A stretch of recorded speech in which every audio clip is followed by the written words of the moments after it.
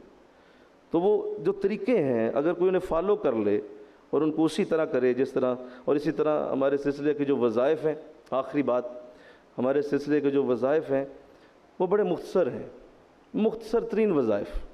مطلب آپ اٹھیں اور ذرا سرچ کریں. مجھے بھی توفیق ملی، میرے ساتھیوں کو بھی ملی، بہت عرصہ ہو گیا ہم نے بڑی ریسرچ کی اس پہ، بے شمار سلاسل سے ملاقات رہتی ہے لوگوں سے، قادری، چشتی، بہت سارے بہت اچھے ہیں، بہت اعلیٰ ہیں. کسی سلسلے کو نیچا دکھانا مقصود نہیں ہے، لیکن اپنے گھر کی تعریف کرنی چاہیے، اپنے گھر سے محبت ہونی چاہیے، اپنے گھر کے ساتھ ایک فخر ہونا چاہیے. تو ہمارے سلسلے کے وظائف بڑے مختصر تھیں، مطلب 20 منٹ نہیں لگتے اور ایک دن کے وظائف آپ پورے پڑھ لیتے ہیں. کیا ہے؟ ہر فرض نماز کے ساتھ 11 بار اللہ کا ذکر ہے، تسلی کے ساتھ بیٹھو. 11 بار ہماری طرف سے ہے، اگر تم زیادہ کرنا چاہو تمہاری مرضی ہے، جتنا گڑ ڈالو اتنا میٹھا. 11 بار ہماری طرف سے. اب اس 5 نمازوں کی 11 بار کو نکالیں آپ تو میرا نہیں خیال کہ یہ 1.5 منٹ بھی نہیں بنتا. جو ہماری طرف سے، بزرگوں کی طرف سے جو دیا جاتا ہے کہ بھائی یہ تم نے پڑھنا ہے، کرنا ہے. اگر اس کو ایکسٹرا کرتے ہو تو رنگ پڑے گا، رنگ زیادہ ہو جائے گا اور برکت ملے گی تجھے. دن میں، پورے دن میں ایک تسبیح استغفار کی ہے، استغفر اللہ ربی من کل ذنب و اتوب الیہ، ایک تسبیح. اور اس کو اگر کوئی پڑھتا ہے، میرا نہیں خیال 3 سے 4 منٹ میں ایک تسبیح پڑھ لیتا ہے، اور اس سے زیادہ پڑھتا ہے تو اس کی مرضی ہے، زیادہ برکت پائے گا، زیادہ عزت پائے گا. آقا دو جہاں صلی اللہ علیہ وسلم نے فرمایا جو استغفار پڑھتا ہے وہ ایسے ہی ہے جیسے اس نے گناہ کیا ہی نہیں، گناہ بخش دیا گیا، پورے دن کے گناہ معاف ہو گئے، رزق میں اضافہ ہوتا ہے، اللہ اس کے دل کو نرم رکھتا ہے، گناہوں سے نفرت ہونا شروع ہو جاتی، نیکی کی طرف رجحان پیدا ہوتا ہے. استغفار پڑھنے کے اتنے فائدے کہ اگر یہاں کوئی شروع کرے استغفار کے فائدوں کی لسٹ تو شام ہو جائے، لیکن وہ لسٹ ختم نہ ہو. اس قدر برکت والا وظیفہ ایک تسبیح ہماری طرف سے، کتنا مختصر ہے. اور رات سونے سے پہلے عشاء کے بعد 3 تسبیحاں درود خضری کی ہیں، صلی اللہ علی حبیبہ محمد وآلہ وسلم. مختصر ترین درود اور 3 تسبیحاں پڑھتے ہوئے 10 سے 12 منٹ لگیں گے. یوں 12 منٹ یہ، 4 منٹ کی استغفار کی تسبیح، 1.5 سے 2 منٹ میں اللہ کا ذکر، یوں ملا کے 18، 17، 19 منٹ بنتے ہیں، جو پورے 24 گھنٹے میں ہمارا سلسلہ ڈیمانڈ کرتا ہے اپنے ایک سالک سے. اب بتائیے اتنی مختصر محنت آپ کر رہے ہیں تو باقی جو 24 گھنٹوں کی محنت ہے وہ آپ کا شیخ کر رہا ہے، وہ آپ کے مرشد کر رہے ہیں، وہ دعائیں کر رہے ہیں پیچھے. اب یہ اتنا صاحب نہ جوڑیں اور توقع یہ رکھیں کہ ہمیں پورا کیٹو ملے، ہم دعائیں کر کر کے جو ہے وہ کچھ بھی کر لیں، کچھ بھی منگوا لیں، اللہ سے لے لیں، اللہ سے کروا لیں. ایسا نہیں ہوتا. یہ اصول ہیں، ضابطے ہیں، رولز ہیں، ریگولیشنز ہیں. There are some implications. آپ ان کو اپنائیں گے، ان کو پوری طرح سے دل و جان کا حصہ بنائیں گے، کوئی وجہ ہی نہیں. پھر اس سلسلے کی خوبی یہ ہے کہ بار بار شیخ سے کہنا بھی نہیں پڑتا، وہ وظائف ہی دعائیں ہیں. آپ انہیں پڑھیں، دعائیں خود ہی آتی رہیں گی، آپ کو ملتا رہے گا، برکتیں آتی رہیں گی، کوئی اس پہ دوسرا رنگ ہی نہیں. بے شمار لوگ اس عظیم سلسلے کی برکت اس میں رہتے ہوئے بھی اگر نہیں لے پاتے تو اس کی وجہ یہ ہے کہ وہ، ابھی میں قرآن کی آیت پڑھائی تھی اور اس میں نے عرض کیا تھا کہ آقا دو جہاں صلی اللہ علیہ وسلم کے بارے میں بھی آیت اتری، اور اس سے پہلے سورہ حج کے اندر اللہ فرماتا ہے کہ بعض لوگ ایسے ہیں کہ وہ اللہ کی عبادت کنارے پہ کھڑے ہو کے کرتے ہیں۔ یہ سورہ حج میں اللہ نے فرمایا کہ اللہ کی عبادت کنارے پہ کھڑے ہو کے کرتے ہیں۔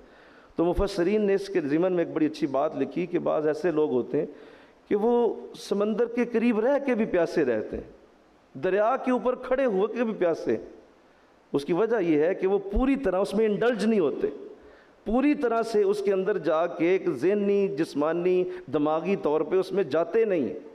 وہ بس ایک تھوڑا سا ایک تعلق سا ہوتا ہے، بس اسی پہ چل رہے ہوتے ہیں اور کہتے ہیں ٹھیک ہے جی بیعت ہو گئی ہوئی ہے، بس اسی پہ لگے رہیں گے۔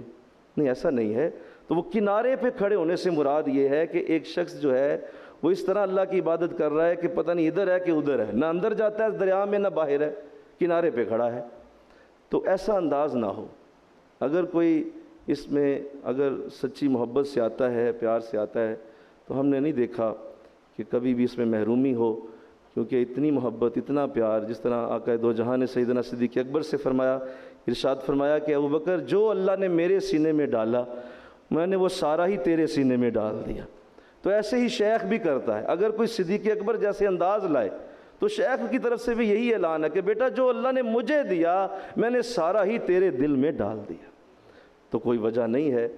مسئلہ یہ ہے کہ چونکہ صحیح طرح سے وہ غور نہیں ہوتا، پوری طرح سے پریولیجز نہیں ہوتے، صحیح اس کی ایک ترتیب نہیں ہوتی، ایک ٹیل مل سا معاملہ ہوتا ہے، کبھی کر لیا کبھی چھوڑ دیا، کبھی وظائف پڑھ لیے کبھی چھوڑ دیے، حضرت سے کبھی ملاقات ہو گئی کبھی نہ ہوئی۔ تو یہ طریقہ اس طرح نہیں چلتا، اس کے معاملات بڑے نازک ہیں، نزاکت والے ہیں۔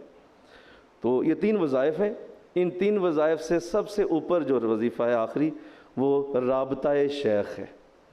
رابطہ رابطہ رابطہ، کانٹیکٹ کانٹیکٹ کانٹیکٹ۔ آپ کے حالات ان کی نظر سے اوجھل نہ ہوں، کسی صورت بھی نہ ہوں۔ یہاں یہ حال ہے کہ اگر کوئی 100 قتل کر کے 100 شرابوں کے ڈرم پی کے آ جائے اور وہ شیخ کی خدمت میں آئے تو وہ دعا کر کے اسے توبہ کروا سکتے ہیں، لیکن اگر وہ بھاگ گیا، وہ چھوڑ گیا، رابطہ چھوڑ گیا، there is no another way، کوئی راستہ نہیں ہوگا۔ یہ کبیرہ ترین گناہوں میں سے ہے۔ طریقت کے گناہوں میں کبیرہ گناہ یہ ہے کہ آپ اپنے شیخ سے ڈسکس کرنا چھوڑ دیں اور کہیں جی وہ تو بڑے مصروف ہیں، وہ تو مجھے ملتے ہی نہیں ہیں، وہ تو بیٹھ جاتا ہوں تو بیٹھتے نہیں ہیں۔ نہیں، ایسا نہیں ہوتا۔ یہ تمہارے اندر کے خیالات ہیں، وہ ہر وقت تمہارے لیے اویلیبل ہیں۔ رابطہ رکھنے سے کوئی بھی ایسی شے نہیں ہے جو شیخ کی دعاؤں سے تمہیں نہ ملے۔ اللہ مجھے آپ کو عمل کی توفیق عطا فرمائے۔ وما علینا الا البلاغ۔